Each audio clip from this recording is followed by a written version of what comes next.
तीन साधु और एक विधवा औरत। अध्याय 1।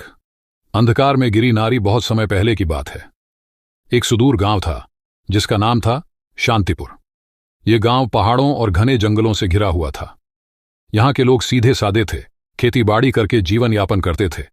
हालांकि गांव का नाम शांतिपुर था, लेकिन वहां की गलियों में शांति कम और कड़वाहट ज्यादा थी। यह गांव अंधविश्वास और सामाजिक कुरीतियों में जकड़ा हुआ था। इसी गांव में रहती थी एक स्त्री जिसका नाम था सुमित्रा। सुमित्रा एक विधवा थी। उसके पति की मृत्यु हुए 3 वर्ष बीत चुके थे। जब उसके पति हरिप्रसाद की बीमारी से मौत हुई, तब से उसके जीवन में सिवाय आंसुओं और तानों के कुछ भी नहीं बचा था। हरिप्रसाद गांव के एक साधारण किसान थे। उनका घर छोटा सा था, मगर उसमें सुमित्रा के साथ उनका प्यार और आपसी समझदारी बसती थी। मगर जैसे ही हरिप्रसाद की मृत्यु हुई, सुमित्रा का संसार अंधकार में डूब गया। गांव वाले उसे एक अशुभ स्त्री मानने लगे। गांव की औरतें उसके साथ उठने बैठने से कतरातीं। पुरुष उसे तानों और अपमान से नवाजते। बच्चों को कहा जाता कि सुमित्रा के घर के पास भी न जाए। हर सुबह जब सुमित्रा गांव के कुएं पर पानी भरने जाती, तो औरतें आपस में फुसफुसातीं, देखो ये अभागन आ गई, जिसके पांव जहां पड़ जाते हैं वहां कुछ अशुभ ही होता है। सुमित्रा ने कई बार इन तानों को अनसुना करने की कोशिश की, मगर उनकी बातों के कांटे उसके दिल को चीरते रहे। रातें उसके लिए और भी कठिन होती। जब पूरा गांव गहरी नींद में सो जाता, सुमित्रा आंगन में बैठकर आसमान की ओर देखती। चांद की चांदनी उसकी आंखों में आंसू भर देती। वह अक्सर अपने पति की तस्वीर के आगे दीप जलाकर रोती और भगवान से पूछती, आखिर मैंने कौन सा पाप किया है जो मेरा जीवन इस तरह नर्क बन गया। कई बार उसने गांव छोड़कर जाने की भी सोची, मगर कहां जाती। उसके माता पिता बहुत पहले ही चल बसे थे। भाई बहनों ने उसके विधवा होते ही मुंह फेर लिया। एक दिन जब सुमित्रा अपनी टूटी फूटी झोपड़ी के बाहर बैठी थी, तभी उसने देखा कि गांव के बाहर वाले रास्ते पर 3 साधु चले आ रहे हैं। वे सफेद दाढ़ी वाले, भगवा वस्त्र पहने हुए थे। उनके चेहरे पर तेज था, मगर आंखों में एक अजीब सा रहस्य झलक रहा था। गांव वालों ने उन साधुओं को देखते ही उनके चारों ओर घेरा बना लिया। सभी ने उनके पांव छुए और आशीर्वाद मांगा। गांव के मुखिया ने साधुओं से विनती की, महाराज कृपया हमारे गांव में कुछ दिन रुकें, हमें आपका आशीर्वाद चाहिए। साधुओं ने गांव में रुकने के लिए हामी भर दी, लेकिन फिर उनकी नजर सुमित्रा पर पड़ी। उनमें से सबसे वृद्ध साधु ने सुमित्रा को देखते ही कहा, यह स्त्री दुख से घिरी है, मगर इसके भाग्य में कुछ अनोखा लिखा है। गांव वाले यह सुनकर चौंक गए।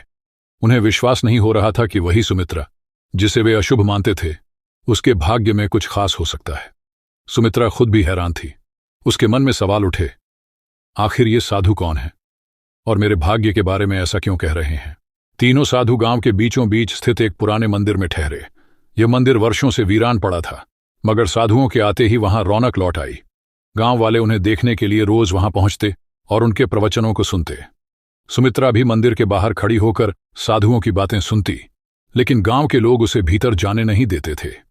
एक दिन जब सभी लोग प्रवचन सुन रहे थे, तब सबसे वृद्ध साधु ने कहा, हर व्यक्ति के जीवन में दुख आते हैं, लेकिन केवल वही व्यक्ति अपने भाग्य को बदल सकता है जो अपने भीतर छिपे रहस्य को पहचान ले। सुमित्रा को यह सुनकर अजीब लगा। वह सोचने लगी, क्या मैं अपने दुख को दूर कर सकती हूं? क्या मैं भी अपने भाग्य को बदल सकती हूं? 3 साधु कौन थे? तीनों साधु साधारण व्यक्ति नहीं थे। उनकी आंखों में गहरी समझ थी और उनके शब्दों में अपार शक्ति। 1 पहले साधु का नाम था ज्ञानानंद। वे आध्यात्मिक ज्ञान के झाता थे। उनका कहना था कि दुनिया में कोई भी दुख तब तक समाप्त नहीं हो सकता जब तक मनुष्य स्वयं को नहीं पहचान लेता। 2 दूसरे साधु का नाम था कर्मानंद। वे कर्म के सिद्धांत को मानते थे। उनका कहना था कि भाग्य से बड़ा केवल कर्म होता है। यदि किसी का जीवन अंधकारमय है, तो उसे केवल अपने कर्मों से ही रोशनी में बदला जा सकता है। 3 तीसरे साधु का नाम था ध्यानानंद। वे साधना और ध्यान के मार्ग पर चलते थे। उनका कहना था कि आत्मा को शांत करके, मन को नियंत्रित करके कोई भी व्यक्ति अपने दुखों से मुक्ति पा सकता है। रात के समय जब गांव वाले अपने घर चले गए, तो सुमित्रा मंदिर के पास आई। उसे विश्वास नहीं हो रहा था कि तीनों साधु सच में उससे मिलना चाहते हैं। जैसे ही वह मंदिर के अंदर पहुंची, तीनों साधु उसकी ओर देखने लगे। कुछ देर तक कोई कुछ नहीं बोला। फिर ज्ञानानंद बोले, तुम हमें क्यों ढूंढ रही हो पुत्री? सुमित्रा कांपते हुए बोली, मुझे कुछ समझ नहीं आता। मैं बस यह जानना चाहती हूं कि मेरे जीवन में इतना दुख क्यों है। मैंने किसी का क्या बिगाड़ा है? तीनों साधु मुस्कुराए। कर्मानंद ने कहा, दुनिया में कोई भी दुख बिना कारण नहीं आता। तुमने अपने पूर्व जन्मों में जो किया है उसका ही परिणाम तुम्हें इस जन्म में मिला है। लेकिन घबराओ मत, क्योंकि हर कर्म को नए कर्मों से बदला जा सकता है। सुमित्रा ने आंखें भरते हुए पूछा, क्या मैं अपना भाग्य बदल सकती हूं? ध्यानानंद ने धीरे से उत्तर दिया, हां, लेकिन उसके लिए तुम्हें परीक्षा देनी होगी। क्या तुम तैयार हो? सुमित्रा ने बिना कुछ सोचे जवाब दिया, मैं तैयार हूं। तीनों साधु एक दूसरे की ओर देखने लगे। यह देखकर ऐसा लग रहा था जैसे वे किसी रहस्य को जानते हों। ज्ञानानंद ने कहा, तो फिर कल सूरज उगने से पहले तुम जंगल के पास वाले पीपल के पेड़ के नीचे आओ, वहां से तुम्हारी यात्रा शुरू होगी। सुमित्रा को कुछ समझ नहीं आया, मगर उसने सिर हिलाकर हामी भर दी। गांव में फैली अफवाह अगले दिन गांव में यह खबर आग की तरह फैल गई कि तीनों साधुओं ने सुमित्रा को जंगल में बुलाया है। गांव के लोग आपस में चर्चा करने लगे, क्या ये साधु इसे कोई वरदान देने वाले हैं या फिर इसे श्राप मिलेगा? गांव की कुछ औरतें आपस में फुसफुसाने लगीं, कहीं ये साधु हमें धोखा तो नहीं दे रहे। लेकिन सुमित्रा को इन बातों से कोई फर्क नहीं पड़ा। उसे केवल इस बात की चिंता थी कि आखिर जंगल में उसके साथ क्या होने वाला है। उस रात सुमित्रा सो नहीं सकी। वह बार बार सोच रही थी, क्या सच में कोई मेरी मदद कर सकता है या यह भी सिर्फ एक और छलावा है? लेकिन अब वह ठान चुकी थी कि चाहे कुछ भी हो जाए, वह अगले दिन सूरज उगने से पहले जंगल के पास जाएगी। हे खड़े थे, वे गहरी तपस्या में लीन थे। उनके चारों ओर एक अद्भुत शांति फैली हुई थी। सुमित्रा ने हाथ जोड़कर प्रणाम किया और कहा, मैं आ गई हूं महाराज, अब मुझे बताइए कि मेरी परीक्षा क्या है? ज्ञानानंद ने आंखें खोलीं और बोले, यह संसार एक भ्रम है पुत्री। जो इसे समझ लेता है वही अपने भाग्य को बदल सकता है। लेकिन इससे पहले कि हम तुम्हें ज्ञान दें, तुम्हें अपनी परीक्षा देनी होगी। कर्मानंद ने कहा, हम तुम्हें इस जंगल में छोड़ रहे हैं। तुम्हें रात भर अकेले यहीं रहना होगा। ये जंगल बहुत रहस्यमयी है। यहां जंगली जानवर भी हैं और अदृश्य शक्तियां भी। लेकिन अगर तुमने अपना डर छोड़ दिया तो तुम पहली परीक्षा पास कर जाओगी। सुमित्रा को यह सुनकर झटका लगा। रात भर अकेले जंगल में? वह डर गई थी, लेकिन उसने अपने भीतर हिम्मत जुटाई और कहा, मैं तैयार हूं। तीनों साधु मुस्कुराए और बोले, हम कल सुबह सूरज उगने के बाद यहां आएंगे। तब तक तुम्हें अकेले रहना होगा। इतना कहकर तीनों साधु जंगल के दूसरे छोर की ओर चले गए और सुमित्रा अकेली रह गई। शाम ढलते ही जंगल में अंधेरा छाने लगा। चारों ओर अजीब अजीब सी आवाजें आने लगीं। दूर किसी पेड़ पर उल्लू बोल रहा था।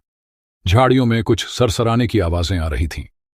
सुमित्रा ने अपने दिल को संभाला और एक पेड़ के नीचे बैठ गई। लेकिन जैसे ही रात गहराने लगी, भय भी बढ़ने लगा। अचानक उसे लगा कि कोई परछाई उसकी ओर बढ़ रही है। उसका दिल जोर जोर से धड़कने लगा। क्या यह कोई जंगली जानवर है या कोई भूत? लेकिन तभी उसे साधुओं की बात याद आई। अगर तुमने अपना डर छोड़ दिया तो तुम पहली परीक्षा पास कर जाओगी। उसने अपनी आंखें बंद कीं, गहरी सांस ली और खुद से कहा, मुझे डरना नहीं चाहिए। मैं यहां अकेली नहीं हूं, मेरे साथ भगवान है। जैसे ही उसने यह सोचा, वह परछाई धीरे धीरे गायब हो गई। रात भर वह इसी तरह अपने डर से लड़ती रही। कभी कोई आवाज सुनाई देती, कभी अजीब सा कंपन महसूस होता, लेकिन उसने खुद को शांत रखा और हिम्मत नहीं हारी। सुबह की पहली किरण और सफलता जैसे ही सूरज की पहली किरण जंगल में पड़ी, सुमित्रा ने राहत की सांस ली। थोड़ी देर बाद तीनों साधु वहां पहुंचे और देखा कि सुमित्रा मुस्कुरा रही है। ज्ञानानंद बोले, पुत्री, तुमने अपनी पहली परीक्षा पास कर ली। तुमने डर को जीत लिया। अब तुम्हारे जीवन में बड़ा बदलाव आने वाला है। सुमित्रा की आंखों में आशा की चमक थी। वह समझ गई थी कि डर केवल हमारे मन में होता है और जब हम उसका सामना करते हैं तो वह खुद ही समाप्त हो जाता है। सुमित्रा की पहली जीत जंगल में भय से भरी रात बिताने के बाद सुमित्रा की आंखों में अब डर की जगह आत्मविश्वास था। जब सूरज की पहली किरणें जंगल की शाखाओं से छनकर उसके चेहरे पर पड़ीं, तो उसने महसूस किया कि वह पहले से कहीं अधिक शांत और मजबूत हो चुकी थी। तीनों साधु मुस्कुरा रहे थे। ज्ञानानंद बोले, पुत्री, तुमने पहली परीक्षा पास कर ली। अब तुम तैयार हो दूसरी परीक्षा के लिए।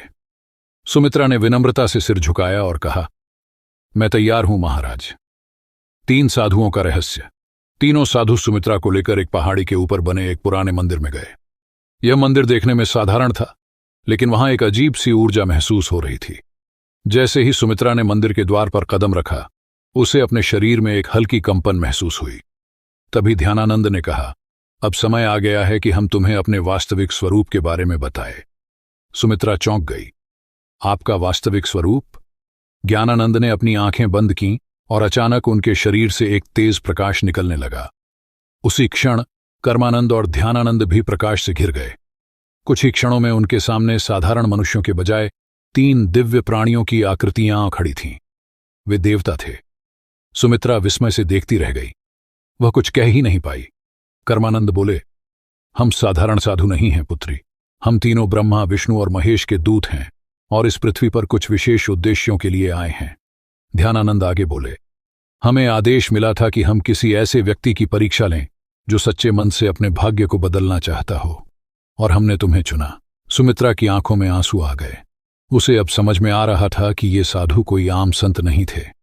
दूसरी परीक्षा, त्याग और समर्पण। ज्ञानानंद ने कहा, तुमने डर पर विजय पा ली, लेकिन अब तुम्हें एक और परीक्षा देनी होगी, त्याग की परीक्षा। सुमित्रा ने पूछा, क्या त्याग करना होगा? कर्मानंद बोले, तुम्हें अपने सबसे प्रिय वस्तु का त्याग करना होगा, वही वस्तु जिससे तुम्हारा सबसे अधिक लगाव हो। सुमित्रा सोच में पड़ गई।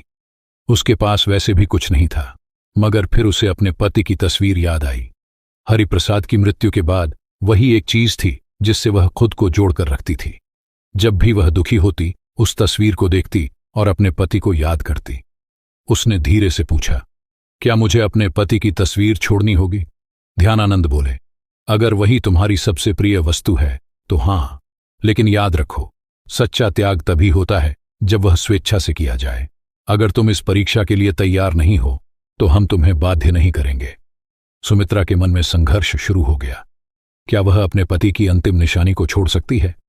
उसने कुछ देर सोचा और फिर कहा, अगर मेरे जीवन को बदलने के लिए यह आवश्यक है तो मैं तैयार हूं। तीनों साधु मुस्कुरा उठे। तो जाओ और अपनी सबसे प्रिय वस्तु को गांव के तालाब में प्रवाहित कर दो। त्याग का क्षण। सुमित्रा गांव वापस आई और अपनी झोपड़ी में गई। वहां एक पुराने संदूक में वह तस्वीर रखी हुई थी। उसने कांपते हाथों से उसे उठाया और तालाब की ओर चल पड़ी। गांव के कुछ लोग उसे ऐसा करते देख रहे थे। वे आपस में बातें कर रहे थे, अब यह पागल हो गई है, अपने पति की तस्वीर क्यों फेंक रही है? लेकिन सुमित्रा ने उनकी बातों पर ध्यान नहीं दिया। उसने धीरे से तस्वीर को पानी में प्रवाहित कर दिया। जैसे ही तस्वीर पानी में डूबी, उसे महसूस हुआ कि उसके दिल का सारा भार भी पानी में समा गया है। अब वह हल्का महसूस कर रही थी। दूसरी परीक्षा सफल। जैसे ही वह वापस जंगल में पहुंची, तीनों साधु वहां खड़े थे। ज्ञानानंद बोले, पुत्री, तुमने त्याग की परीक्षा भी पास कर ली। अब तुम उस बंधन से मुक्त हो चुकी हो जो तुम्हें अतीत से जोड़कर रखता था। सुमित्रा को अब सच में लगने लगा कि उसका जीवन बदल रहा है। ध्यानानंद बोले, अब तुम्हारी अंतिम और सबसे कठिन परीक्षा बाकी है। सुमित्रा ने सिर झुका लिया। मैं तैयार हूं महाराज। तीसरी और सबसे कठिन परीक्षा। सुमित्रा ने भय और त्याग की परीक्षा पास कर ली थी। अब वह पहले से कहीं अधिक मजबूत और आत्मविश्वासी महसूस कर रही थी, लेकिन उसे नहीं पता था कि उसकी सबसे कठिन परीक्षा अभी बाकी थी। तीनों साधु मंदिर के भीतर खड़े थे।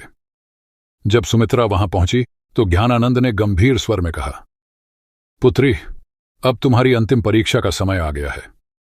सुमित्रा ने सिर झुकाकर कहा, मैं तैयार हूं महाराज।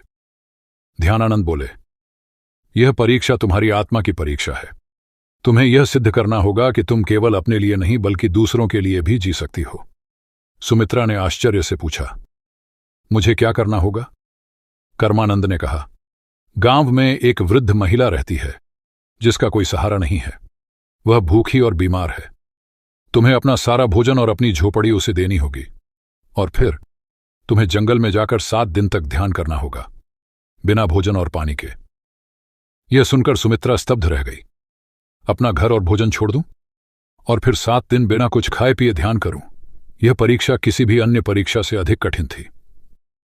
मन का संघर्ष। सुमित्रा की आंखों के सामने उसकी झोपड़ी का दृश्य आ गया। यह घर उसका अंतिम सहारा था। अगर उसने इसे छोड़ दिया तो वह कहां जाएगी? लेकिन फिर उसे साधुओं की बातें याद आईं। अगर तुमने यह परीक्षा पास कर ली तो तुम्हारा जीवन पूरी तरह बदल जाएगा।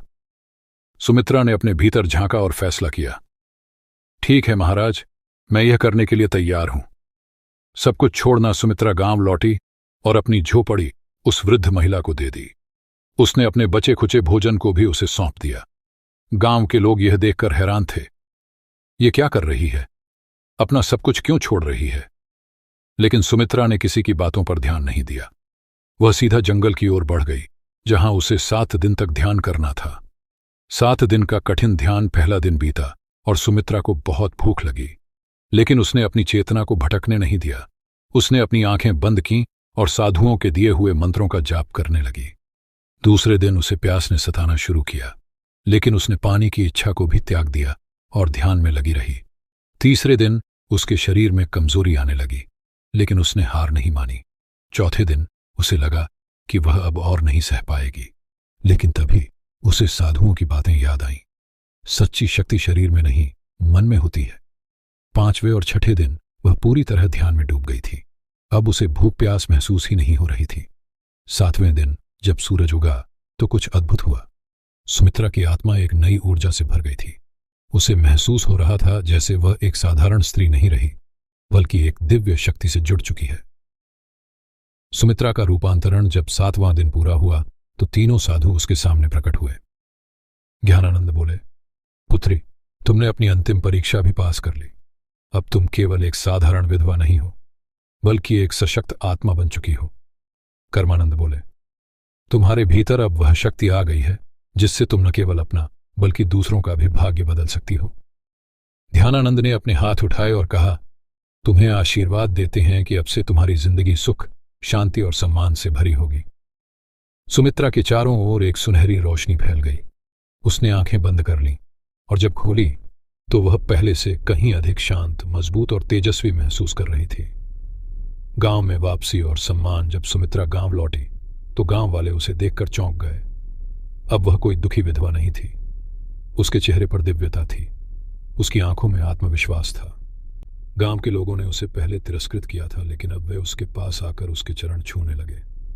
मां, हमें क्षमा करो, हमने तुम्हारा अपमान किया था, लेकिन अब हमें समझ आ गया कि तुम कोई साधारण स्त्री नहीं हो। सुमित्रा मुस्कुराई और कहा, सच्ची शक्ति बाहर नहीं, हमारे भीतर होती है। जब हम अपने डर, अपने मोह और अपने अहंकार को त्याग देते हैं, तभी हम असली शक्ति को प्राप्त कर सकते हैं। गांव वालों ने उसे गांव की सम्माननीय महिला घोषित कर दिया। अब वह पूरे गांव की मार्गदर्शक बन गई थी। 3 साधुओं का आशीर्वाद और विदाई। तीनों साधु फिर से उसके सामने प्रकट हुए। ज्ञानानंद बोले, हमारा कार्य पूरा हुआ, अब हमें वापस जाना होगा। सुमित्रा ने हाथ जोड़कर कहा, मैं आपकी आभारी हूं महाराज, आपने मुझे सिखाया कि सच्चा सुख और शक्ति हमारे भीतर है। कर्मानंद मुस्कुराए और बोले, तुम अब केवल अपने लिए नहीं बल्कि पूरे संसार के लिए जियोगी। ध्यानानंद ने हाथ उठाए और आशीर्वाद दिया, तुम्हारा जीवन अब एक नई रोशनी से भरा रहेगा। जैसे ही उन्होंने यह कहा, तीनों साधु प्रकाश में बदलकर आकाश में विलीन हो गए। नया जीवन, नई पहचान। अब सुमित्रा सिर्फ एक विधवा नहीं थी, वह पूरे गांव की मार्गदर्शक बन चुकी थी। उसने गांव में शिक्षा, सेवा और परोपकार की एक नई लहर चलाई। जहां पहले लोग उसे अपशकुन मानते थे, अब वे उसकी सलाह के बिना कोई भी निर्णय नहीं लेते थे। अब वह सिर्फ सुमित्रा नहीं थी, वह मां सुमित्रा बन चुकी थी।